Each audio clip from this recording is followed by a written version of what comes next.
পিকে হালদারের বেশিরভাগ অর্থ সম্পদ সহযোগীদের দখলে।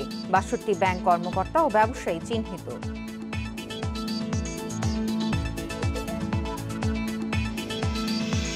কাতারে বিশ্বকাপের নির্মাণ কাজে ১০ বছরে ৬,৫০০ শ্রমিক নিহত, হাজারের বেশি বাংলাদেশি।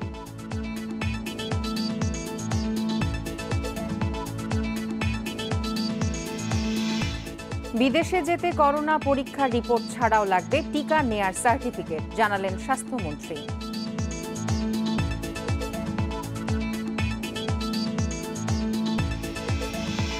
সিরাজগঞ্জ জেনারেল হাসপাতাল থেকে ২৩ দিনের শিশু চুরি, অপরাধীকে শনাক্তের চেষ্টা করছে পুলিশ।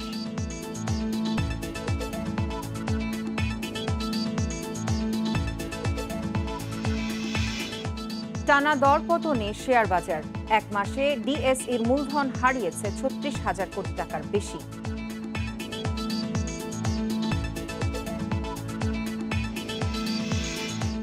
আমন্ত্রণ সকাল ৯টার ১ ঘন্টার বিরতিহীন সংবাদে। আপনাদের সাথে আছি আমি ফারহানা ছিনা এবং আমি আলী আশরাফ। শুনছিলেন শিরোনাম, জানাবো পুরো খবর।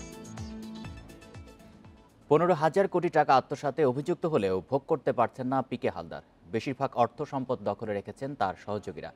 কিছু টাকা পিকে হালদার বিভিন্ন দেশে পাচার করেও কাজে লাগাতে পারছেন না বলে জানিয়েছে দুদক।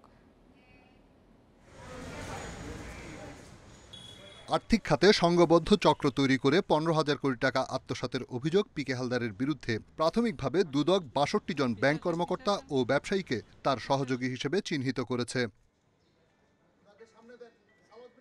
পিকে হালদার সংশ্লিষ্টতায় এখন পর্যন্ত ২৮ জনকে জিজ্ঞাসাবাদ করেছে দুদক। আদালতে জবানবন্দি দিয়েছে ৫ জন।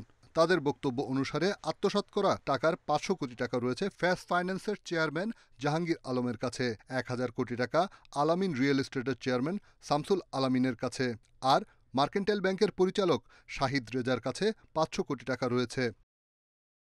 এছাড়া তার অন্য সহযোগীদের দখলে আছে কমপক্ষে ১০,০০০ কোটি টাকা, আর ১,০০০ কোটি টাকার অর্থ সম্পদ বিচ্ছিন্নভাবে অনেকে ভোগ করছে। পাশাপাশি ফ্যাস ফাইন্যান্সের ১,০৫৭ কোটি টাকা জব্দ করেছে দুদক।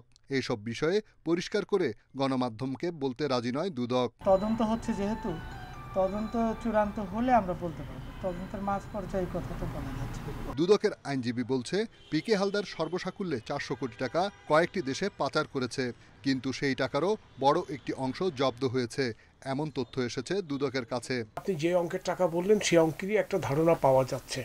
আর ইতিমধ্যে আপনি জানেন পিকে হালদারের যে সম্পদের মামলাটা হয়েছে, সেই সম্পদের মামলায় দুর্নীতি দমন কমিশনের আবেদনের ভিত্তিতে ঢাকার মেট্রোপলিটন সিনিয়র স্পেশাল জাজ ওনার অনেকগুলি মুভেবল প্রপার্টি অ্যাটাচ করেছে। হ্যাঁ, সেই অ্যাটাচমেন্ট অর্ডার স্টিল অ্যালাইভ। পিকে হালদারের আত্মসাৎ করা টাকা যারা ভোগ করছেন তাদের চিহ্নিত করে অবৈধ সম্পদ অনুসন্ধান করবে দুদক। রিশাদ হুদা, ইন্ডিপেন্ডেন্ট নিউজ, ঢাকা। কাতারে বিশ্বকাপ ২০২২ আয়োজনের নির্মাণ কাজে গত ১০ বছরে দক্ষিণ এশিয়ার ৬,৭৫১ শ্রমিকের মৃত্যু হয়েছে। ব্রিটিশ সংবাদ মাধ্যম দ্য গার্ডিয়ানের প্রতিবেদনে বলা হয়েছে, এর মধ্যে বাংলাদেশি শ্রমিক ১,০১৮ জন। নির্মাণ শ্রমিকের চাকরি নিয়ে কাতারে যান বাংলাদেশের মোহাম্মদ শহীদ মিয়া। গত বছর সেপ্টেম্বরে কর্মস্থলে বিদ্যুৎ স্পর্শে মারা যান তিনি। আরেক কর্মী ভারতের মধু বল্লাপাল্লি ২০১৩ সাল থেকে ছিলেন কাতারে। ২০১৯ সালে নিজের রুমে তাকে মৃত অবস্থায় পাওয়া যায়। ফুটবল বিশ্বকাপ ২০২২ ঘিরে কাতারে চলছে ব্যাপক নির্মাণযজ্ঞ। এর মাঝেই দ্য গার্ডিয়ানের একটি প্রতিবেদনে প্রকাশ পেল বিস্ফোরক তথ্য। গত ১০ বছরে এসব নির্মাণ কাজে ৬,৫০০-এর বেশি বিদেশি শ্রমিকের মৃত্যু হয়েছে। এর মধ্যে বাংলাদেশি আছেন ১,০১৮ জন। সবচেয়ে বেশি মারা গেছেন ভারতীয় শ্রমিকরা, সংখ্যায় ২,৭১১ জন।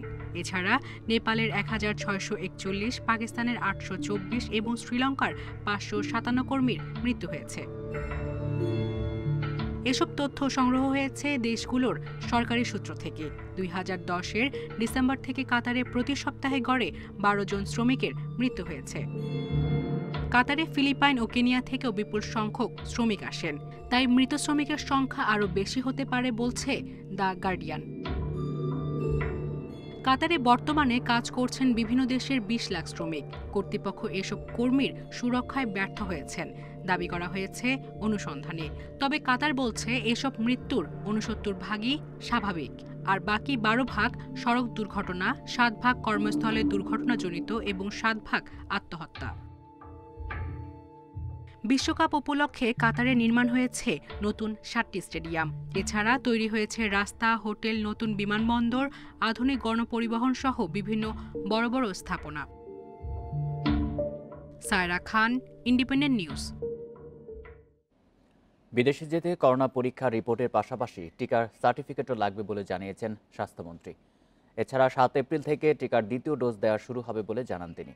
মঙ্গলবার সচিবালয়ে মন্ত্রী আরও জানান, প্রধানমন্ত্রীর নির্দেশনা অনুসারে শিক্ষকদের অগ্রাধিকার ভিত্তিতে টিকা দেওয়া হবে। ভারতের সিরাম ইনস্টিটিউট থেকে প্রতি মাসে 50 লাখ ডোজ করোনা টিকা আসার কথা থাকলেও দ্বিতীয় ধাপে ফেব্রুয়ারিতে এসেছে 20 লাখ। তবে এই ঘাটতি আগামী মাসে তৃতীয় ধাপের সঙ্গে পূরণ হবে বলে জানিয়েছেন স্বাস্থ্যমন্ত্রী জাহিদ মালেক। এই মাসে আমাদের পাওয়ার কথা ছিল 50 লক্ষ, কিন্তু আমরা পেয়েছি 20 লক্ষ, অর্থাৎ এখানে একটা ঘাটতি হয়ে গেল। এ বিষয়ে আমরা সেরামের উপরে আমরা চাপ প্রয়োগ করেছি।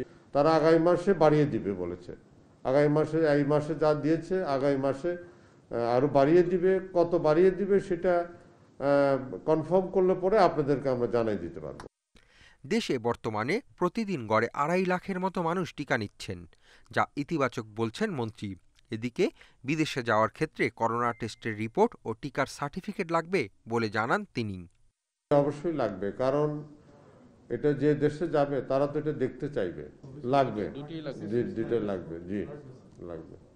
এদিকে যারা এরই মধ্যে প্রথম ডোজ নিয়েছেন তাদের আগামী 7 এপ্রিল থেকে দ্বিতীয় ডোজ দেওয়ার কথা জানিয়েছেন মন্ত্রী। বিশ্ব স্বাস্থ্য সংস্থার গাইডলাইন মেনে 8 সপ্তাহ পরই দেয়া হচ্ছে এই ডোজ। 8 সপ্তাহে নাকি ইমিউনিটিটা ভালো হয়, এটা WHO গাইডলাইন। সেই গাইডলাইন ফলো করে আমরা এপ্রিলের 7 তারিখ থেকে আমরা দ্বিতীয় ডোজের দেওয়ার চিন্তা ভাবনা এখন থেকে করছি। করোনার টিকার জন্য সরকার বিকল্প চিন্তা করছে বলেও জানিয়েছেন স্বাস্থ্যমন্ত্রী। Hasib Mahmud Shah, Independent News, Dhaka. জাহাঙ্গীরনগরের 7টি হলে এখনও অবস্থান করছে শিক্ষার্থীরা। 2টি থেকে বের করে দিয়ে তালা দিয়েছে হল প্রশাসন, কিন্তু তারা ক্যাম্পাস ছেড়ে যাবে না বলে ঘোষণা দিয়েছে। কর্তৃপক্ষের হুঁশিয়ারি, যারা হল ছাড়বে না তাদের বিরুদ্ধে আইনি ব্যবস্থা নেওয়া হবে। হল বন্ধ, তাই পার্শ্ববর্তী গ্রামের গেরুয়ায় থাকতে হচ্ছে জাহাঙ্গীরনগর বিশ্ববিদ্যালয়ের অনেক শিক্ষার্থীকে। শুক্রবার এলাকাবাসীর সঙ্গে সংঘর্ষ হলে হল খুলে দেওয়ার দাবি ওঠে। তালা ভেঙে 10টি হলে থাকতে শুরু করে অনেকে। বিশ্ববিদ্যালয় কর্তৃপক্ষ জানিয়েছে হল খোলা সম্ভব নয়। শিক্ষামন্ত্রীও জানান 17 মে হল খুলে দেওয়া হবে, তারপরও নিরাপত্তার দাবি তুলে হলে অবস্থান করছে অনেক শিক্ষার্থী। এই মুহূর্তে ছাড়া সম্ভব না, কারণ অনেকেই ঢাকার বাইরে থেকে এসছে, বিভিন্ন জায়গা থেকে এসছে। ওই জায়গাটা আমাদের বিবেচনায় রাখতে হবে, সবার আর্থিক অবস্থা এরকম কি না। যদি হলের বাইরে ক্যাম্পাস প্রশাসন বা সরকার যে কোনো জায়গায় আমাদেরকে নিরাপত্তা দিবেন, আমরা সেখানেই থাকতে রাজি আছি। পরিস্থিতিতে মঙ্গলবার আবারও বৈঠকে বসে বিশ্ববিদ্যালয় প্রভোস্ট কমিটি। সিদ্ধান্ত হয় শিক্ষার্থীদের বুঝিয়ে হল খালি করবে প্রশাসন। আমরা আশাবাদী যে আমাদের ছাত্রছাত্রীরা যথেষ্ট ম্যাচিউর, তারা রাষ্ট্রীয় আইনের প্রতি শ্রদ্ধাশীল থাকবে এবং আমরা যে কন্টিনিউয়াসলি তাদের বোঝাচ্ছি এতে তাদের বোধোদয় হবে, যেমন অনেকের হয়েছে, আজকে সকালে চলে গিয়েছে। এবং আমরা আশা করছি যে আমরা আবার যে এখন যাব, আমরা এভাবে আস্তে আস্তে তারা চলে যাব।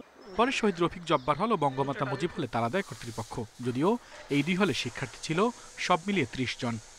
রাত্রে ছিল হলে, ওনারা হলে থাকবে বলছিল। পরে আজকে আসছে, সারা সকালে আসছে, আইসা স্যার যাওয়ার সময় সবাইকে বের করে দিয়ে হল তালা দিয়ে চলে গেছে। এখনো ছেলেদের 7টি হলে কিছু সংখ্যক শিক্ষার্থী রয়েছে, বাকি 9টি হল খালি। আল আমিন হোসেন, ইন্ডিপেন্ডেন্ট নিউজ, সাভার, ঢাকা। ঢাকা বিশ্ববিদ্যালয়ের 13 মার্চ থেকে নির্ধারিত সব পরীক্ষা স্থগিত করা হয়েছে। তবে শিক্ষার্থীরা চাইলে নেওয়া হবে চলমান পরীক্ষা। মঙ্গলবার বিশ্ববিদ্যালয়ের একাডেমিক কাউন্সিলে এই সিদ্ধান্ত হয়।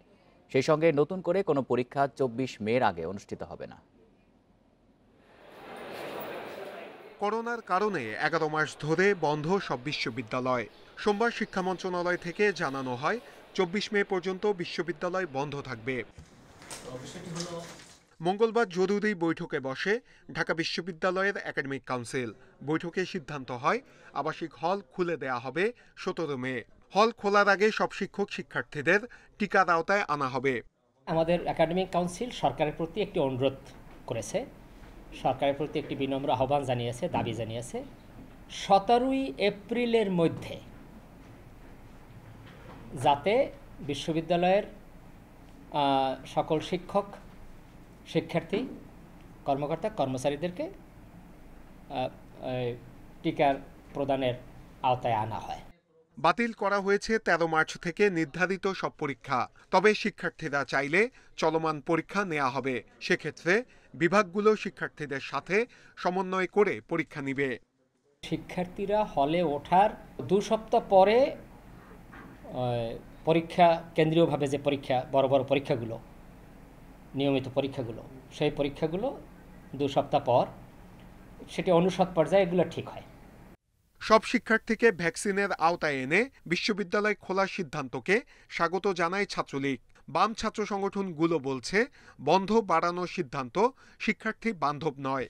বিসিএস সহ প্রতিযোগিতামূলক পরীক্ষা অবতীর্ণ হয়, সেক্ষেত্রে আমাদের প্রত্যাশা থাকবে যে পরীক্ষাগুলো ইতিমধ্যেই তারিখ ঘোষণা করা হয়েছে, সেগুলো পিছিয়ে দেওয়া যায় কিনা সেটিও পুনর্বিবেচনা করতে হবে। স্বাস্থ্যবিধি মেনে এই সময়ের মধ্যে হল এবং শিক্ষা প্রতিষ্ঠানের খুলে দেওয়া হোক এবং শিক্ষার যে স্বাভাবিক যে কার্যক্রম সেটি শুরু করা হোক। শিক্ষার্থীদেরকে এই সিদ্ধান্তের প্রতি শ্রদ্ধাশীল থাকার আহ্বান বিশ্ববিদ্যালয় কর্তৃপক্ষের। নূরে আলম, ইন্ডিপেন্ডেন্ট নিউজ, ঢাকা। দেখছেন বিরতিহীন ইন্ডিপেন্ডেন্ট সংবাদ। সংবাদে আরো যা থাকছে। পৌর নির্বাচনের শেষ ধাপে উন্নয়নের নানা প্রতিশ্রুতি নিয়ে প্রচারে প্রার্থীরা। সৎ ও যোগ্য প্রার্থীর জয় চান ভোটাররা।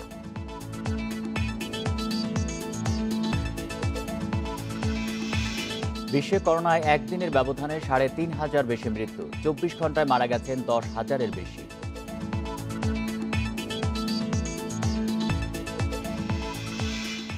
সিরাজগঞ্জে বঙ্গমাতা শেখ ফজিলাতুন্নেসা মুজিব জেনারেল হাসপাতাল থেকে ২৩ দিনের শিশু চুরি হয়েছে। সিসিটিভির ফুটেজ দেখে চোর শনাক্তের চেষ্টা বলে জানিয়েছে পুলিশ। মঙ্গলবার দুপুরে হাসপাতাল শিশু ওয়ার্ড থেকে শিশুটি চুরি হয়। পুলিশ জানায়, গত ১৮ ফেব্রুয়ারি ঠান্ডাজনিত সমস্যা নিয়ে শিশু মাহিমকে ভর্তি করান মা মঞ্জু আরা। এর মধ্যে অন্য এক রোগীর স্বজন পরিচয় দেওয়া এক নারীর সাথে তার সখ্য তৈরি হয়। পরে ওই অজ্ঞাত নারীর কোলে দিয়ে খেতে যান মা মঞ্জু আরা। খাবার শেষে ফিরে শিশুসহ ওই নারীকে আর খুঁজে পাওয়া যায়নি।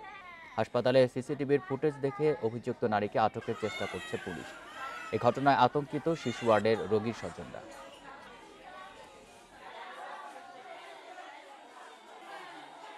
আমার মনে জিলিক দিয়ে উঠলো, দৌড় দিয়ে দেখি কলম জ্বালা ওখানে আমার বেটা কও, এই বেটা না ছিল আমার বেটা, কে তো দেখলাম সারা বেট খুঁজে আমার বেটা নাই। বাচ্চার কথা স্মরণে ভাত আর পুরোটা খায় নাই, মানে হাত মাত করে হাত ধুয়ে এলো, তাড়াতাড়ি নোনা বাচ্চার কাছে গেছে। বাচ্চার কাছে যাওয়ার পরে দেখে বাচ্চা নাই। ভয় তো করে, বাচ্চা নিয়ে আসছি, বাচ্চা হারা গেল। যেদিক দিয়ে চলে যাওয়া যায় বা স্কেপ করা যায় সেই সব রাস্তাগুলোতে আমরা সিসিটিভি ফুটেজ কালেকশন করছি এবং আমরা সেটা বিশ্লেষণ করে আমরা চেষ্টা করছি যে যত দ্রুত সময় পারা যায় শিশুটিকে উদ্ধার করার জন্য। আকাশসীমা প্রতিরক্ষায় ভবিষ্যতে দেশেই তৈরি হবে যুদ্ধ বিমান, এমন আশার কথা জানিয়েছেন প্রধানমন্ত্রী শেখ হাসিনা। বিমান বাহিনীর 2টি স্কোয়াড্রনকে পতাকা প্রদান অনুষ্ঠানে তিনি আরও বলেন, বিমান বাহিনীকে আধুনিক ও যুগোপযোগী করে গড়ে তুলতে সরকার বদ্ধপরিকর। যশোরে বিমান বাহিনীর মতিউর রহমান ঘাটির 11 স্কোয়াড্রন এবং জহুরুল হক ঘাটির 21 স্কোয়াড্রনকে মঙ্গলবার সকালে দেওয়া হয় জাতীয় পতাকা। অনুষ্ঠানে গণভবন থেকে ভিডিও কনফারেন্সে যুক্ত হন প্রধানমন্ত্রী শেখ হাসিনা। তার পক্ষে 2 স্কোয়াড্রনের হাতে পতাকা তুলে দেন বিমান বাহিনী প্রধান। এ সময় স্বাধীনতার সার্বভৌমত্বের প্রতীক জাতীয় পতাকার মর্যাদা অক্ষুণ্ণ রাখা এবং জাতিসংঘ মিশনে দায়িত্ব পালনকালে সামরিক বাহিনীর প্রতিটি সদস্যকে সর্বোচ্চ ত্যাগ স্বীকারের জন্য প্রস্তুত থাকার আহ্বান জানান প্রধানমন্ত্রী। যখন দায়িত্ব পালন করেন, আমি মনে করি আপনারা সব সময় যে কোনো ত্যাগ স্বীকারে সদা প্রস্তুত থাকবেন, যেন বাংলাদেশের মান মর্যাদা সবসময় বৃদ্ধি পায়, সেদিকে বিশেষভাবে দৃষ্টি রেখে আপনাদের উপর অর্পিত দায়িত্ব পালন করবেন। ফোর্সেস গোল 2030 অনুযায়ী বিমান বাহিনীকে আধুনিক ও যুগোপযোগী করতে সরকারের নানা উদ্যোগের কথা তুলে ধরেন শেখ হাসিনা। অ্যাভিওনিক্স সমৃদ্ধ পরিবহন বিমান, ইউটিলিটি হেলিকপ্টার, যুগোপযোগী প্রশিক্ষণ বিমান, উচ্চ ক্ষমতা সম্পন্ন এয়ার ডিফেন্স রাডার, ভূমি থেকে আকাশে নিক্ষেপণযোগ্য ক্ষেপণাস্ত্র যা পূর্বে কখনো ছিল না সেগুলি, এবং নতুন নতুন ঘাঁটি, ইউনিট, প্রশিক্ষণ প্রতিষ্ঠান আমরা প্রতিষ্ঠা করেছি। বিমান বাহিনীকে দেশের আকাশসীমা রক্ষায় সক্ষমতা অর্জনের তাগিদ দিয়ে ভবিষ্যতে যুদ্ধবিমান তৈরির লক্ষ্যের কথাও জানান সরকার প্রধান। আমাদের একটা আকাঙ্ক্ষা আছে যে বাংলাদেশেই আমরা আমাদের যুদ্ধ বিমান তৈরি করতে পারবো। কাজে এর উপর গবেষণা করা এবং আমাদের আকাশসীমা রক্ষা আমরা নিজেরাও যেন করতে পারি সেইভাবে আমরা প্রস্তুতি নিচ্ছি যে আমাদের দেশের স্বাধীনতা সার্বভৌমত্ব রক্ষা করা এবং প্রতিরক্ষার ক্ষেত্রে আরও কয়েক ধাপ এগিয়ে যাওয়ার পদক্ষেপ আমরা নিয়েছি। ইনশাল্লাহ আমরা এই ব্যাপারে সাফল্য অর্জন করব বলে আমি বিশ্বাস করি। করোনা পরিস্থিতিতে জনমুখী নানা কার্যক্রমে যুক্ত থাকায় বিমান বাহিনীর সদস্যদের ধন্যবাদ জানান প্রধানমন্ত্রী। এ সময় করোনার টিকা নিলেও মাস্ক পরা সহ সব ধরনের স্বাস্থ্যবিধি মেনে চলতে সবাইকে আবারও পরামর্শ দেন তিনি। মর্যাদা রক্ষার জন্য।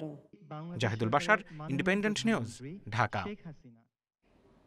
21শে আগস্ট গ্রেনেড হামলায় যাবজ্জীবন সাজাপ্রাপ্ত আসামি ইকবাল হোসেনকে গ্রেপ্তার করেছে র্যাব। মুফতি হান্নানের নির্দেশে ইকবাল মূল মঞ্চে বোমা নিক্ষেপ করে বলে প্রাথমিক জিজ্ঞাসাবাদে স্বীকার করেছে ইকবাল। ছাত্রজীবনে ছাত্রদলের রাজনীতিতে জড়িত থাকলেও পরে হরকাতুল জিহাদের জঙ্গি কর্মকাণ্ডে জড়ায় ইকবাল। মঙ্গলবার সকালে সংবাদ সম্মেলনে এসব কথা জানান র্যাবের মহাপরিচালক। 2004 সালের 21 আগস্ট বিকেলে রাজধানীর বঙ্গবন্ধু এভিনিউয়ে আওয়ামী লীগের সমাবেশে গ্রেনেড হামলায় নিহত হন আইভি রহমান সহ 24 জন। এ মামলায় 2018 সালের অক্টোবরে রায় দেয় বিচারিক আদালত। দণ্ডিত 33 আসামি কারাগারে থাকলেও পলাতক ছিলেন 16 জন। ঘটনার 17 বছর পর মঙ্গলবার রাত 3টায় রাজধানীর দিয়াবাড়ি থেকে গ্রেপ্তার করা হয় যাবজ্জীবন সাজাপ্রাপ্ত আসামি ইকবাল হোসেনকে। র্যাব বলছে গ্রেনেড হামলায় ইকবাল হোসেন সরাসরি জড়িত ছিল। 21 আগস্ট গ্রেনেড হামলা সম্পর্কে সে জানায় মুফতি হান্নানের নির্দেশে সে 21 আগস্ট গ্রেনেড হামলায় সরাসরি অংশগ্রহণ করে। মুফতি হান্নান হামলা পরিচালনার জন্য তাকে গ্রেনেড সরবরাহ করেছিল বলে সে উল্লেখ করে। সে আরও জানায় যে হামলা চলাকালীন সময়ে সে মঞ্চকে উদ্দেশ্য করে গ্রেনেড ছুঁড়েছিল। হরকাতুল জিহাদের জঙ্গি ইকবাল হোসেন ছাত্র দলের রাজনীতিতে জড়িত ছিল। গ্রেনেড হামলার পর প্রথমে ঝিনাইদহ, পরে মালয়েশিয়ায় পালিয়ে যায়। 2020 সালে দেশে এসে সে আবার জঙ্গিদের সাথে যোগাযোগ শুরু করে বলেও জানান র্যাব মহাপরিচালক। 2001 সালে তার চিন্তা চেতনায় একটা মনস্তাত্ত্বিক পরিবর্তন আসে বলে সে উল্লেখ করে এবং সে ঝিনাইদহের স্থানীয় এক জঙ্গি সদস্যের মাধ্যমে হরকাতুল জিহাদ বাংলাদেশে যোগদান করে। প্রবাসে অবৈধ অভিবাসী হিসাবে চিহ্নিত হয়ে গত 2020 সালের শেষের দিকে তাকে দেশে ফেরত পাঠানো হয়।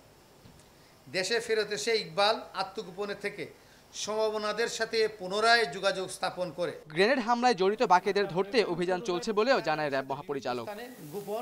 Khaled Raihan, independent News, Dhaka. টানা দরপতন থেকে বের হতে পারছে না দেশের শেয়ার বাজার। গেল এক মাসে ঢাকা স্টক এক্সচেঞ্জের বাজারে মূলধন হারিয়েছে 36,000 কোটি টাকার বেশি। এই পতনের কোনো যুক্তিসঙ্গত কারণ নেই বলে মনে করছেন বাজার বিশেষজ্ঞরা। এর কারণ বের করে ডিএসইসিকে প্রয়োজনীয় ব্যবস্থা নেওয়ার নির্দেশ দিয়েছে নিয়ন্ত্রক সংস্থা বিএসইসি। নিয়ন্ত্রক সংস্থার বহু চেষ্টার পরও পতনের ধারা থেকে বের হতে পারছে না দেশের শেয়ার বাজার। শুধু গত সপ্তাহেই 4,000 কোটি টাকা বাজার মূলধন হারিয়েছে ঢাকা স্টক এক্সচেঞ্জ। টানা 5 সপ্তাহের পতনে 36,000 কোটি টাকা উধাও শেয়ার বাজার থেকে। সম্প্রতি বাজারে এই অবস্থা তৈরি হয় মূলত 21 জানুয়ারি থেকে। এরপর গত 23 কার্যদিবসে ডিএসই প্রধান সূচক কমেছে 519 পয়েন্ট। এছাড়া কমেছে অনেক বড় বড় কোম্পানি শেয়ারের দামও। বাজারের এমন টানা দরপতনকে অস্বাভাবিক বলছেন বিশেষজ্ঞরা। পরবর্তী 4 দিন 5 দিন দাম কমতে থাকে, তারপর আবার হঠাৎ করে 100-150 পয়েন্ট বেড়ে যায়।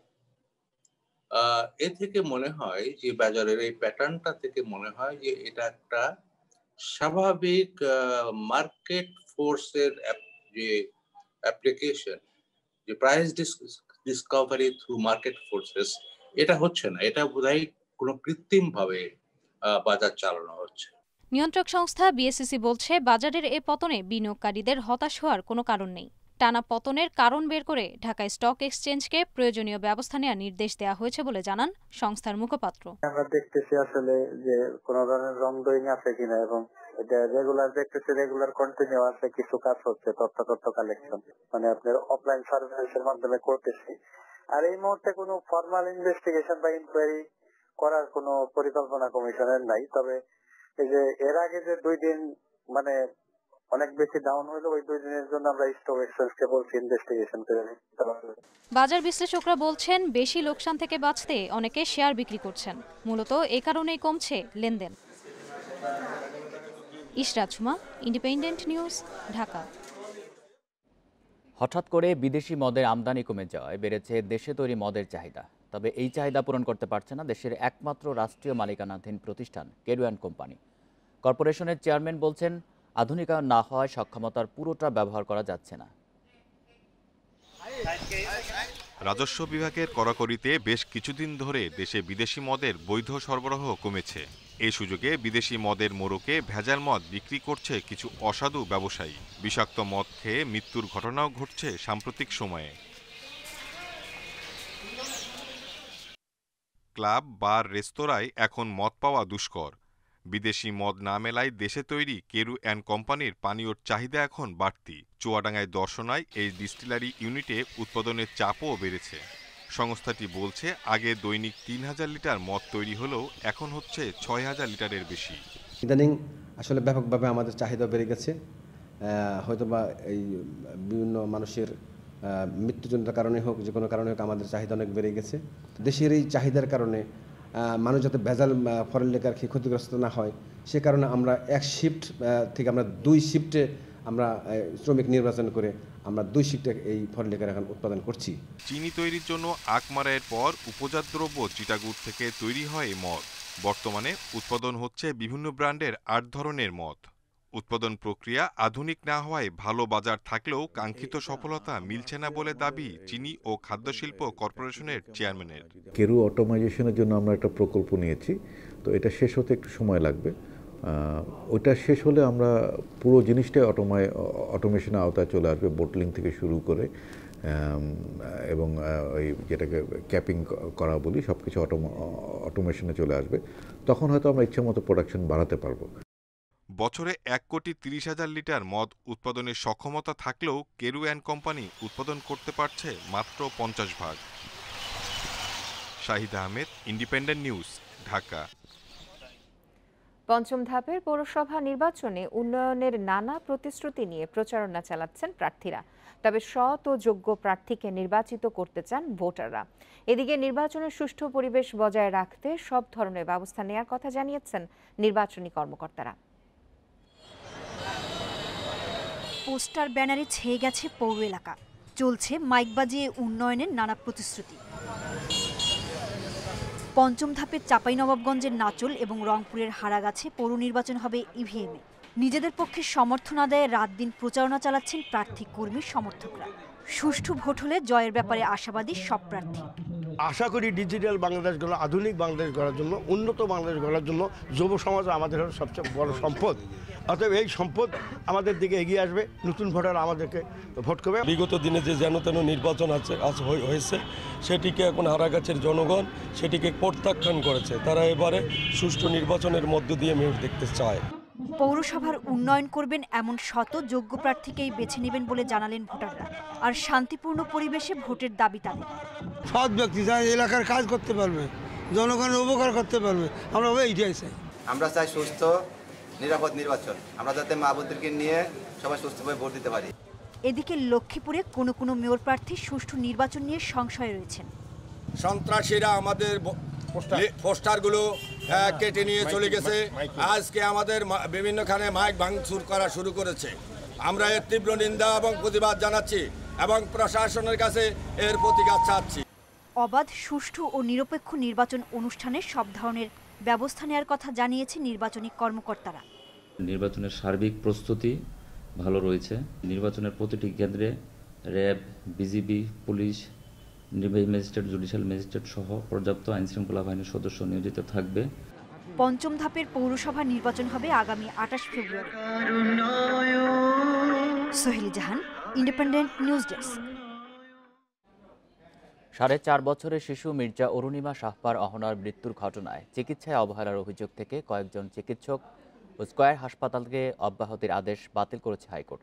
একই সঙ্গে এই ঘটনার পুনঃ তদন্তের মাধ্যমে ব্যবস্থা নেওয়ার নির্দেশ দেওয়া হয়েছে। মঙ্গলবার দুপুরে বিচারপতি একেএম আব্দুল আজিজ ও বিচারপতি ফাতেমা নজিবের হাইকোর্ট বেঞ্চ এই রায় দেয়। ব্রেন টিউমারে আক্রান্ত শিশু অহনা 2013 সালের 23 আগস্ট মারা যায়।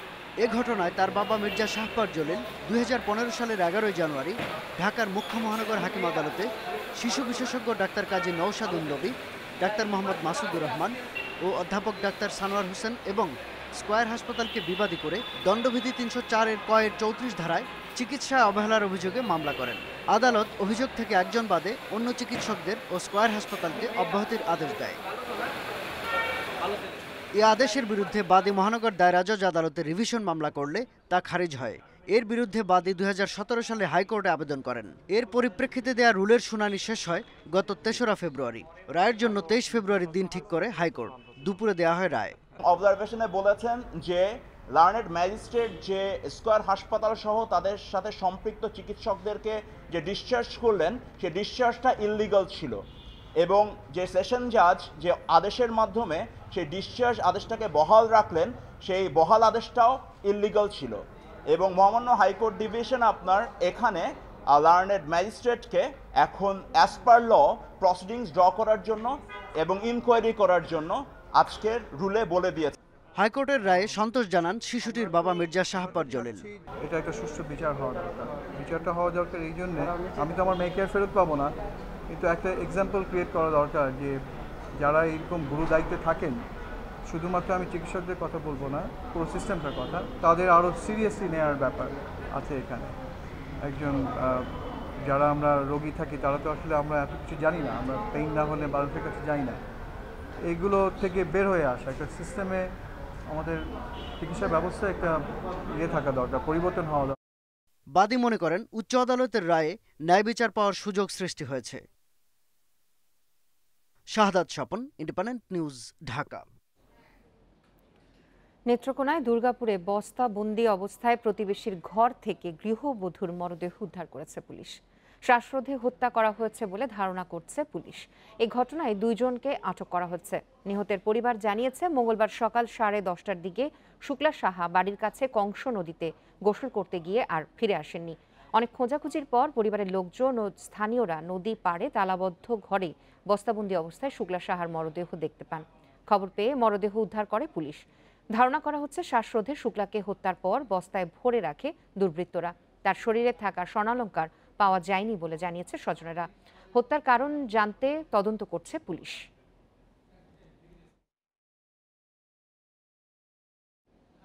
নেত্রকোনার হাওরে 30% বাঁধ এখনও সংস্কার না হয় বন্যায় ফসলহানির শঙ্কায় আছেন কৃষক। জেলার পানি উন্নয়ন বোর্ড জানিয়েছে বাঁধ সংস্কার ও নির্মাণে 163টি প্রকল্প হাতে নেওয়া হলেও বরাদ্দ সংকটে আটকে আছে 53টির কাজ। হাওরে আগাম বন্যায় ফসল হানি রোধে গত নভেম্বরে 25 কোটি টাকা ব্যয়ে নেত্রকোনায় 160 কিলোমিটার বাঁধ সংস্কারের সিদ্ধান্ত নেওয়া হয়। জানুয়ারিতে 10 কোটি 80 লাখ টাকা বরাদ্দ পেলে 108 কিলোমিটার এলাকায় 110টি প্রকল্পের কাজ শুরু করে পানি উন্নয়ন বোর্ড। বাঁধ সংস্কারের সব কাজ 28 ফেব্রুয়ারির মধ্যে শেষ করার কথা থাকলেও সমাপ্ত হয়েছে 70%। হাওর থেকে বন্যার পানি নামতে দেরি হওয়া সহ নানা কারণে বাকি 30% কাজ নির্ধারিত সময়ে শেষ করা নিয়ে সংশয় দেখা দিয়েছে। এতে এবছরও ফসল হানির আশঙ্কায় কৃষক।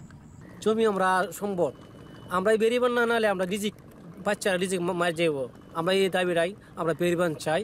কিছুদিন পরে আমাদের যে ফসল হবে সেই ফসল তো আমরা কাটতে পারবো না, চোখের সামনে পানি বাসায় নিয়ে যাবে। বানটান না দেয় তাহলে এই কায় আমি কি আর ঋণই দেম কি দিয়া। পানি উন্নয়ন বোর্ড জানিয়েছে বরাদ্দ না পাওয়ায় বাঁধের বাকি 52 কিলোমিটার অংশে 53টি প্রকল্পের কাজ এখনো শুরু করা সম্ভব হয়নি। জেলা প্রশাসক জানান বাঁধের বেশি ঝুঁকিপূর্ণ স্থানগুলো আগে সংস্কার করা হয়েছে। বরাদ্দ পেলেই বাকি কাজ দ্রুত শেষ করা হবে। যদিও দেরি হয়েছে, আমরা যথাসময়ে কাজ শুরু করতে পেরেছি এবং আপনার এক্সক্যাভেটরের মাধ্যমে যেহেতু কাজগুলো বাস্তবায়ন হবে, আশা করি খুব দ্রুত সময়ের ভিতরে এই কাজগুলো শেষ হয়ে যাবে। খুবই ভালনারেবল, লেন্থ একটু বেশি এবং ডেপথ বেশি, সেগুলিকে আগে শুরু করেছি এবং আমাদের বরাদ্দ অর্ধেকের বেশি আমাদের বরাদ্দ চলে আসছে। অতি দ্রুত অবশিষ্ট বরাদ্দ আমরা পেয়ে যাব। নেত্রকোনার হাওরে 40,000 হেক্টর জমির ফসল আগাম বন্যা থেকে রক্ষা করতে রয়েছে মোট 272 কিলোমিটার বাঁধ। Independent news desk. Sirajganj express ট্রেনের চাবি বা রিভার্সাল হ্যান্ডেল চুরির ঘটনায় সমালোচনার ঝড় বইছে জেলা জুড়ে। নিরাপত্তা নিয়ে প্রশ্ন উঠছে জনমানুষের মনেও। ট্রেনের নিরাপত্তার দায়িত্ব কার তা নিয়েও নেই স্পষ্ট কোনো মতামত।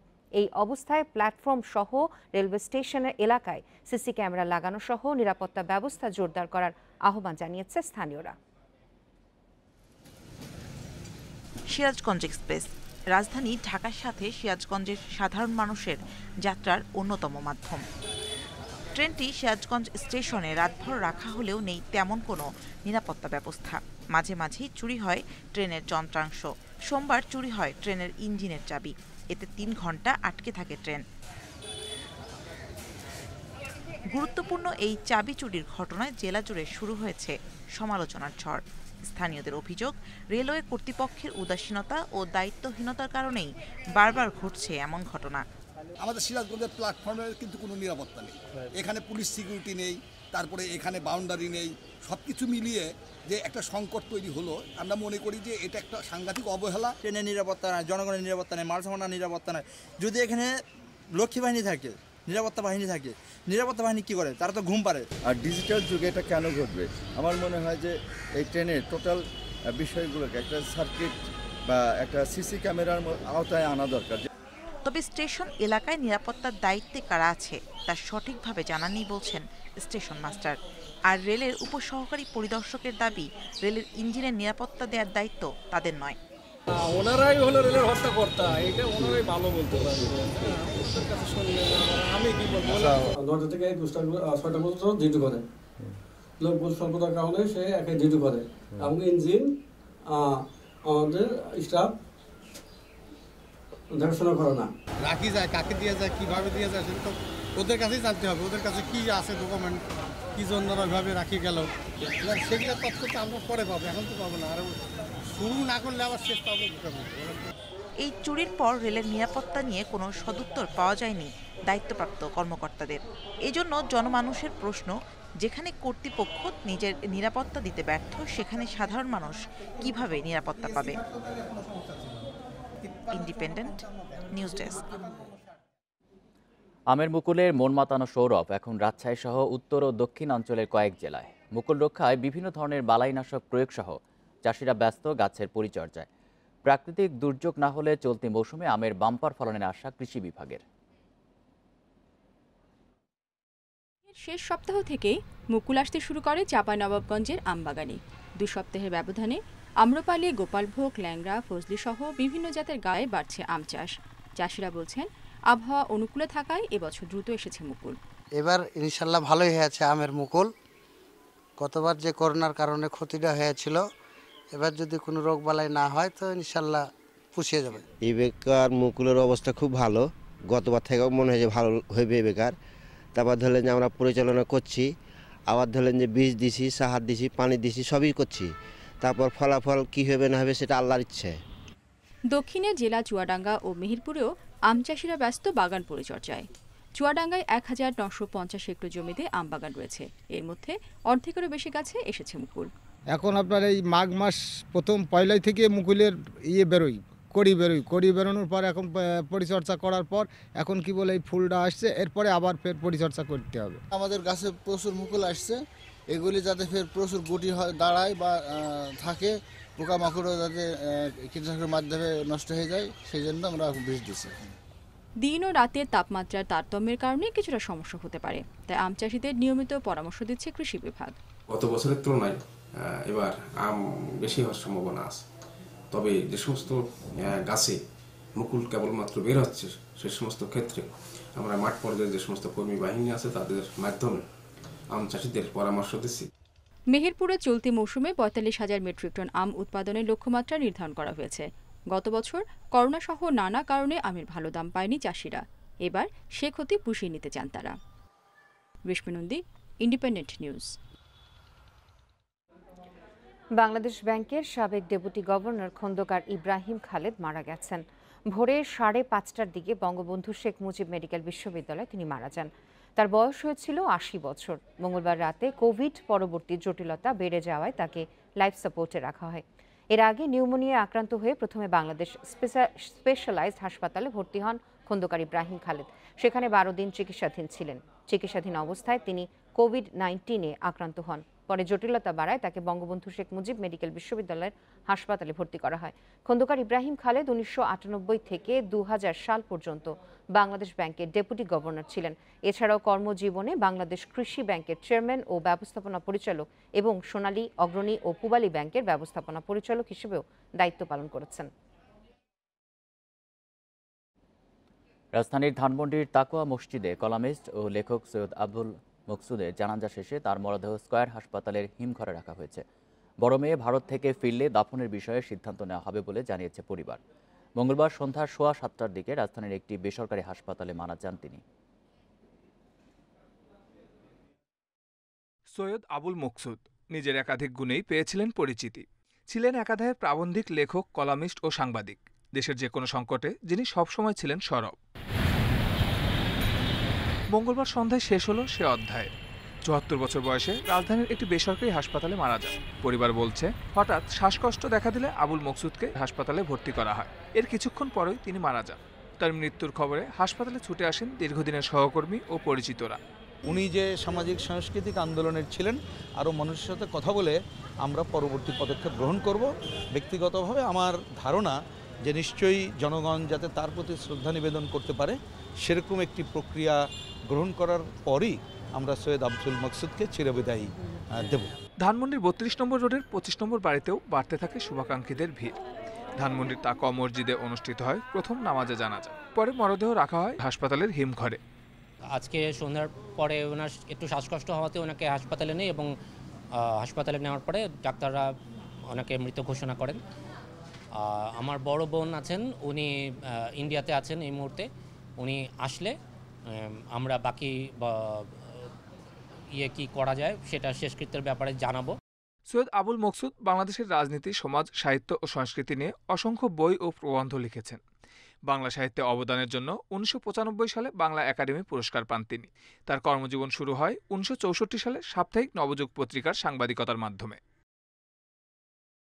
Suman Tanvir, independent News, Dhaka. কয়েকদিন কম থাকার পর বিশ্বে আবারও বেড়েছে করোনায় প্রাণহানি। 24 ঘন্টায় মারা গেছে 10,000 মানুষ, যেখানে এর আগের দিন মৃত্যু হয়েছিল 6,624 জনের। বিশ্বে মোট প্রাণহানি ছাড়িয়েছে 24,95,000। নতুন 3,71,000 রোগী নিয়ে মোট সংক্রমিত 11,26,00,000-এর বেশি। 24 ঘন্টায় সবচেয়ে বেশি 2,400 জনের মৃত্যু হয়েছে যুক্তরাষ্ট্রে। দেশটিতে এ পর্যন্ত প্রাণহানি 5,14,000 ছাড়িয়েছে। নতুন শনাক্ত 70,000-এর বেশি। ব্রাজিলে একদিনে 1300-র বেশি মানুষ মারা গেছে, নতুন শনাক্ত 63,000। এছাড়াও যুক্তরাজ্যে 548, স্পেনে 443 ও জার্মানিতে 442 জনের মৃত্যু হচ্ছে। আগামী সপ্তাহে স্কুল খোলার ঘোষণা দিয়েছে জার্মানি। রাশিয়ার তৈরি ভ্যাকসিনের 2 লাখ ডোজ মেক্সিকোতে পৌঁছেছে। 6 জানুয়ারি যুক্তরাষ্ট্রের ক্যাপিটল হিলের হামলার জন্য মার্কিন গোয়েন্দা ব্যবস্থার ব্যর্থতাকে দায়ী করছেন সেই দিন দায়িত্বে থাকা নিরাপত্তা কর্মকর্তারা। স্থানীয় সময় মঙ্গলবার মার্কিন সিনেট কমিটির কাছে সাক্ষ্য দেওয়ার সময় এই দাবি করেন ক্যাপিটল পুলিশের সাবেক প্রধান স্টিভেন সান্ড। তিনি বলেন, হামলাকারীরা সেদিন যুদ্ধের প্রস্তুতি নিয়ে এসেছিল। এত বড় সহিংসতা প্রতিরোধে তারা প্রস্তুত ছিলেন না। গোয়েন্দা সংস্থার পক্ষ থেকে এ বিষয়ে তাদের কিছু জানানো হয়নি। শুনানিতে ব্যর্থতার দায়ে পদত্যাগ করা ক্যাপিটল পুলিশের 4 কর্মকর্তার 3 জন সাক্ষ্য দেন। এর আগে হামলার জন্য সাবেক প্রেসিডেন্ট ডোনাল্ড ট্রাম্পের উস্কানিকে দায়ী করে তাকে দ্বিতীয়বার অভিশংসিত করেন ডেমোক্র্যাটরা। গত 6 জানুয়ারি মার্কিন কংগ্রেসের যৌথ অধিবেশন শুরুর 1 ঘন্টার মধ্যে কংগ্রেস ভবনে সহিংস হামলা করে ট্রাম্প সমর্থকেরা। ছবির পর এবার মঙ্গল গ্রহ থেকে ভিডিও এবং রেকর্ডকৃত শব্দ পাঠালো রোভার পারসেভারেন্স। 2টি মাইক্রোফোনের সাহায্যে কয়েকটি অডিও রেকর্ড করে রোভারটি। লাল গ্রহ থেকে পাঠানো এসব ভিডিও প্রকাশ করেছে নাসা।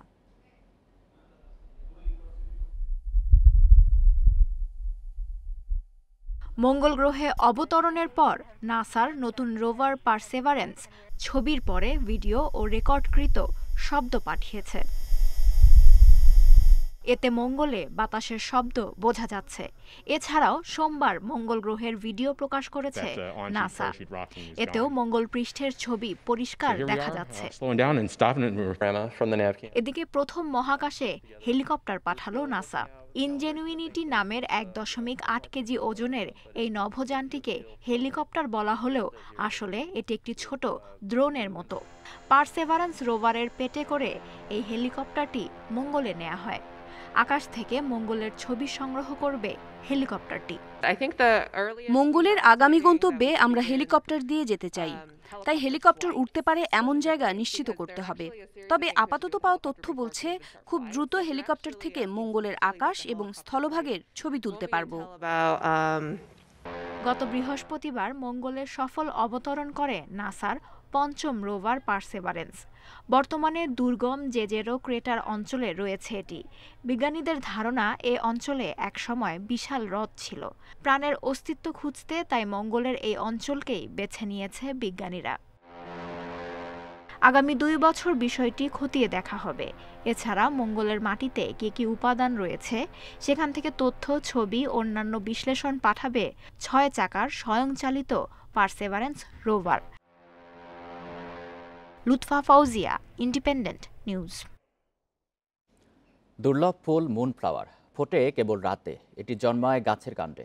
অ্যামাজনের এই ফুলটি ফোটে মূলত গ্রীষ্মকালে। এবার ফুটল ভিন্ন পরিবেশের যুক্তরাজ্যে কেমব্রিজ বিশ্ববিদ্যালয়ের বোটানিক গার্ডেনে। যুক্তরাজ্যে ফোটা এটি প্রথম মুনফ্লাওয়ার দাবি বিশ্ববিদ্যালয়ের। অনেক ফুল ফোটে দিনে, আবার কিছু ফোটে কেবল রাতে। তেমনি রাতে ফোটা একটি ফুল মুনফ্লাওয়ার। আকারে বেশ বড়, অনেকটা সূর্যমুখীর মতো, তবে রং সাদা, পাপড়িগুলো ছাড়া ছাড়া। কাণ্ডে ফোটা এই ফুল বেশি দেখা যায় অ্যামাজনে। পুরো গ্রীষ্মকাল জুড়ে রাতে ফোটে এই ফুল, আবার সূর্য ওঠার সাথে সাথেই পাপড়িগুলো বুজে যায়। এবার মুনফ্লাওয়ার ফুটেছে যুক্তরাজ্যের কেমব্রিজ বিশ্ববিদ্যালয়ের বোটানিক গার্ডেনে, তাও শীতল আবহাওয়ায়। বোটানিক গার্ডেনের গ্লাস হাউস টিমের পর্যবেক্ষণে ফোটে ফুলটি। যুক্তরাজ্যে মুনফ্লাওয়ার ফোটার ঘটনা এটি প্রথম বলে দাবি তাদের। এই মুহূর্তটা আসলেই অসাধারণ। পরিশ্রমের ফল পাওয়ার অনুভূতি ভাষায় প্রকাশ করা যায় না। আমরা পরিশ্রমের ফল পেয়েছি। 12 ঘন্টার জন্য ফোটে এই ফুল। মুনফ্লাওয়ার ফুটলে একটি মিষ্টি গন্ধ ছড়ায়, তবে পাপড়ি বুজে গেলে পাওয়া যায় কটু গন্ধ। Sadia Afrin, Independent News. One day ও টি-20 সিরিজ খেলতে নিউজিল্যান্ড গেছে জাতীয় ক্রিকেট দল। মঙ্গলবার বিকেল 5:30টার দিকে ঢাকা ছাড়েন তামিম মুশফিকরা। 35 জনের বহরে ক্রিকেটার, কোচিং স্টাফের বাইরে 2 জন বাড়তি চিকিৎসক রাখা হচ্ছে। করোনাকালে প্রথম বিদেশ সফর নিয়ে প্রত্যাশার কথা জানিয়েছেন তামিম, সৌম্যরা। করোনা বদলে দিয়েছে পৃথিবীকে। বদলে যাওয়া পরিস্থিতিতে বাংলাদেশ দলের প্রথম সফর। আগের মতো ক্রিকেটারদের আশেপাশে যাওয়ার উপায় নেই। দূরত্ব মেনে তামিম, সৌম্যদের ক্যামেরাবন্দি করা, জানতে চাওয়া সিরিজ নিয়ে আশা প্রত্যাশা। তামিমের ডাবল চ্যালেঞ্জ অপেক্ষা করছে। দলের দায়িত্ব নেওয়ার সাথে ব্যাটেও দরকার রান। নিউজিল্যান্ডের মাটিতে ব্যর্থতার রেকর্ড থেকে বেরিয়ে আসতে চান টাইগার অধিনায়ক। আমরা চেষ্টা করব যে জিনিসটা আগে আমরা কোনোদিন অ্যাচিভ করি নাই, নিউজিল্যান্ডে এবার যেরকম আমরা চেঞ্জ করতে পারি। সো উই আর হোপফুল ইনশাআল্লাহ। সৌম্য, লিটন, মুস্তাফিজরা একাধিকবার করেছেন নিউজিল্যান্ড সফর। এবারের সিরিজে তাদের নিতে হবে বাড়তি দায়িত্ব। কাজটা সহজ হবে না জানেন। কঠিন কন্ডিশনের সাথে যোগ হয়েছে কোয়ারেন্টিনের করা নিয়ম নীতি। তারপরেও ভালো কিছুর আশা ছাড়ছেন না সৌম্য, সাইফুদ্দিনরা। যেভাবে ফিট হয়েছে বা মেন্টালি যে প্রিপারেশন যেগুলো নিছে, আর আগে যে সিরিজগুলো খেলছে যেভাবে সবাই, তো আশা করি সবাই ভালোই করবে। সবাই যদি সবার বেস্টটা দিতে পারে তো ভালো কিছু হবে। টিম কম্বিনেশনের কারণে যেটা বেটার মনে করবে সেটাই হবে। তো ইনশাল্লাহ আশাবাদী সুযোগ পাওয়া নিয়ে। তারপরও সুযোগ পেলে নিজে সেটা দেওয়ার চেষ্টা করব। দে আর কোয়াইট ওয়েল প্রিপেয়ার্ড এবং খেলার জন্য তারা প্রস্তুত। ডেফিনেটলি আমরা তো we have to fight out, যেমন করে হোক আমরা সিরিজটা ভালো খেলতেই হবে। কোয়ারেন্টিন আর প্রস্তুতি ক্যাম্প শেষে 20 মার্চ প্রথম ওয়ানডেতে নামবে বাংলাদেশ দল। Mazharul Islam, independent news. নিউজিল্যান্ডের কঠিন কন্ডিশনে পেসারদের নিয়ে যেমন আছে আশা, তেমনি রয়েছে শঙ্কা। দেশটার আগে সেরা প্রস্তুতি নেওয়া যায়নি। সেখানকার ছোট মাঠ ও বাতাসের সাথে মানিয়ে নেওয়া কঠিন। বিশ্বসেরারাও নিউজিল্যান্ডে গিয়ে হিমশিম খায় নিয়মিত। তবে দ্রুত মানিয়ে নিতে পারলে আর মানসিক শক্তি ও অভিজ্ঞতা কাজে লাগাতে পারলে সাফল্য আসবে বিশ্বাস সাবেকদের। বিশ্বের সবচেয়ে কঠিন কন্ডিশন হিসেবে পরিচিত নিউজিল্যান্ড, কিন্তু কেন অন্য দেশগুলো সেখানে গিয়ে মানিয়ে নিতে পারে না? কেনই বা প্রত্যাশা মতো ফল পায় না? যার বড় কারণ আনপ্রেডিক্টেবল উইকেট আর প্রচন্ড বাতাস। শহুরে কোলাহলের বাইরে ছোট্ট মাঠগুলো দেখতে যত সুন্দর মনোমুগ্ধকর, ততই ভয়ঙ্কর অতিথিদের জন্য। সাফল্য পেতে পেসারদের জানতে হবে বাতাসের ব্যবহার। অধিনায়ককে মুনসেনার পরিচয় দিতে হবে দুই এন্ডে বোলার ব্যবহারে। পেস সহায়ক উইকেটেও বুদ্ধি দিয়ে বল করতে না পারলে দলের বিপদ নিশ্চিত। দীর্ঘ 25 মাস পর নিউজিল্যান্ডের মাটিতে খেলতে নামবে বাংলাদেশ। করোনার কারণে সঠিক প্রস্তুতিও নেওয়া যায়নি। এলোমেলো প্রস্তুতি আর ধীরগতির উইকেটে খেলার পর এমন চ্যালেঞ্জের মুখে পড়তে হচ্ছে ক্রিকেটারদের। নিউজিল্যান্ডে খেলার জন্য যেই পরিবেশ, যেই উইকেট, ওই ধরনের স্পেসিফিক কোনো প্র্যাকটিস করি নেই। তো আমি শিওর যে টিম ম্যানেজমেন্ট এগুলো নিয়ে চিন্তা করবে, কারণ নিউজিল্যান্ডের উইকেটে খেলতে হলে আমাদের সেরকম প্রিপারেশন নিয়ে যাওয়া উচিত। পেস বোলারদের ক্ষেত্রে যেটা সবচেয়ে সমস্যা, সেটা হলো ম্যাচ ফিটনেসের একটা বড় অভাব রয়ে গেছে আমাদের। সেই জায়গাটায় তারা নিউজিল্যান্ডে নিজেদেরকে কিভাবে মেলে ধরতে পারে, এবং তাদের জন্য এটা একটা চ্যালেঞ্জ। সাবেকরা ভালো করেই জানেন নিউজিল্যান্ডের মাটিতে জয় পাওয়া কতটা কষ্টের। দীর্ঘদিন পর বিদেশ সফরে ভালো করার শর্তও জানিয়ে দিয়েছেন। কোয়ারেন্টিন থেকে মুক্তি পাওয়ার পর দ্রুত মানিয়ে নিতে হবে কন্ডিশনের সাথে। New Zealand condition is very difficult. কোনো subcontinent team gets not gonna be easy নিউজিল্যান্ডের সাথে ভালো ক্রিকেট খেলা, বাট তারপরেও মানে আমাদের ফেইথ রাখতে হবে যে আমরা বেস্ট ক্রিকেট খেলবো, বেটার ক্রিকেট খেলবো। সবচেয়ে বড় কথা হচ্ছে এটাই। To do well in these conditions, our experienced cricketers, senior cricketers, Tamim Iqbal, you got to go score on Tamim Iqbal, Mahmudullah Riyad, Mushfiqur Rahim, they need to step up. ঘরের মাঠে New Zealand অপ্রতিরোধ্য, তাই তো সাদা বলে নিজের শক্তি সামর্থ্যে focus রাখতে হবে। Bowling এর সাথে ব্যাটিং ফিল্ডিংয়েও করা যাবে না কোনো ভুল। Mazharul Islam, independent news. বিশ্বের সবচেয়ে বড় ক্রিকেট স্টেডিয়ামের অভিষেক হচ্ছে। দৃষ্টিনন্দন মোতেরা স্টেডিয়ামে প্রথমেই ডে নাইট টেস্ট। রোমাঞ্চনীয় অপেক্ষায় ভারত ইংল্যান্ড। আজ শুরু সিরিজে এগিয়ে যাওয়ার মিশন। 1,10,000 ধারণ ক্ষমতার ভেন্যুতে করোনা সতর্কতায় থাকবে অর্ধেক দর্শক। সিরিজে 1-1 সমতা নিয়ে চেন্নাই থেকে আহমেদাবাদে এসেছে দুই দল। টেস্ট চ্যাম্পিয়নশিপ ফাইনালের পথে এগিয়ে যেতে জয় চায় ভারত। জসপ্রীত বুমরা ফেরাতে স্বস্তি টিম ইন্ডিয়ার। কন্ডিশন বুঝে 3 পেসার ও 2 স্পিনার খেলবে স্বাগতিকরা। সেক্ষেত্রে বাদ পড়বেন কুলদীপ যাদব। অন্যদিকে গোলাপি বলে আগুন ঝরানোর অপেক্ষায় ইংলিশ পেস অ্যাটাক। একাদশে ঢুকছেন অ্যান্ডারসন, আর্চার ও বিয়ারস্টো। এক স্পিনার থাকলে জ্যাক লিচের সম্ভাবনাই বেশি। প্রিমিয়ার লিগ ফুটবলে শেখ রাসেলের মুখোমুখি হচ্ছে বসুন্ধরা কিংস। কুমিল্লায় ম্যাচ শুরু বেলা 3টায়। শেখ জামালের সাথে পয়েন্ট হারানোর পর টানা 2 জয়ে চাঙ্গা বসুন্ধরা শিবির। 2 লাতিন রিক্রুট রবিনিও বেসেরার দুরন্ত ফর্ম চ্যাম্পিয়নদের বড় শক্তি। দুজন মিলে করেছেন 17 গোল। সামর্থ্য ফর্মের বিচারে পরিষ্কার ফেভারিট ব্রুজনের দল। অন্যদিকে গত 2 ম্যাচে জয়হীন শেখ রাসেল। কিংসকে রুখতে তাদের রক্ষণ ভাগকে দিতে হবে কঠিন পরীক্ষা। অন্যদিকে ঢাকায় বিকেল 4টায় সাইব স্পোর্টিং ক্লাব খেলবে উত্তর বাড়িধারার বিপক্ষে। সবশেষ 2 ম্যাচ হেরে টেবিলের 7-এ নেমে গেছে সাইব। জয় ফিরে অবস্থানে উন্নতি চায় পলপুটের দল।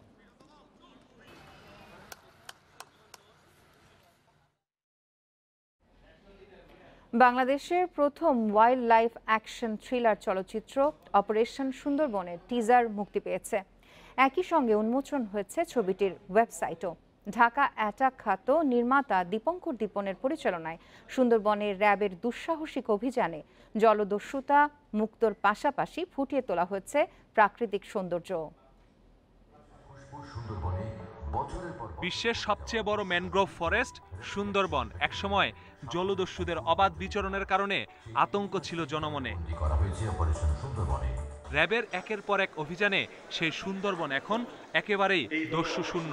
অপারেশন সুন্দরবন চলচ্চিত্রে র্যাব কিভাবে সুন্দরবনকে দস্যুমুক্ত করেছে তা তুলে ধরা হয়েছে।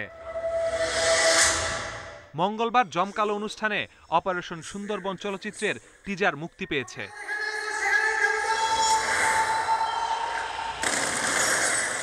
পরিচালক দীপঙ্কর দীপন জানান, সাধারণ মানুষের ওপর জলদস্যুদের নির্যাতন ও পরবর্তী সময়ে দস্যুতা ছেড়ে তাদের স্বাভাবিক জীবনে ফিরে আসার চিত্র ফুটিয়ে তোলা হয়েছে চলচ্চিত্রে। আমি চেষ্টা করেছি পুরো সুন্দরবনকে, পুরো বিষয়টিকে একটি ধারণা দিতে, যাতে মানুষ জানতে পারে যে সুন্দরবনে কী পরিমাণ দস্যুতার ত্রাসের রাজত্ব কায়েম হয়েছিল, সে জায়গা থেকে কিভাবে র্যাব এবং অন্যান্য বাহিনীগুলোকে সুন্দরবনকে মুক্ত করেছে। পুলিশের মহাপরিদর্শক জানান, সুন্দরবনকে জলদস্যুমুক্ত করতে আইন শৃঙ্খলা বাহিনীর দুঃসাহসিক লড়াইয়ের কাহিনী বিশ্বের সামনে তুলে ধরা হয়েছে অপারেশন সুন্দরবনে। বিশ্বের বিভিন্ন দেশে প্রায় 33-34 কোটি বাঙালি আছে আমাদের, এবং 33-34 কোটি বাঙালির মন জয় করতে পারবে বলে আমি দৃঢ়ভাবে বিশ্বাস করি। এইখানে জলদস্যুরা তাদের বিষাক্ত থাবা দিতে না পারে, সেদিকেও আমাদের সকল আইন শৃঙ্খলা রক্ষাকারী বাহিনীকে উদ্যোগ নিতে হবে। তারকাবহুল অপারেশন সুন্দরবন বড় পর্দায় মুক্তি পাচ্ছে ঈদুল আজহায়। Masudur Rahman, Independent News, Dhaka. এই ছিল 1 ঘন্টার বিরতিহীন ইন্ডিপেন্ডেন্ট সংবাদে। ইন্ডিপেন্ডেন্ট টেলিভিশনের সব খবরের আরো বিস্তারিত জানতে চোখ রাখুন ফেসবুক, ইউটিউব এবং টুইটারে। ধন্যবাদ সবাইকে।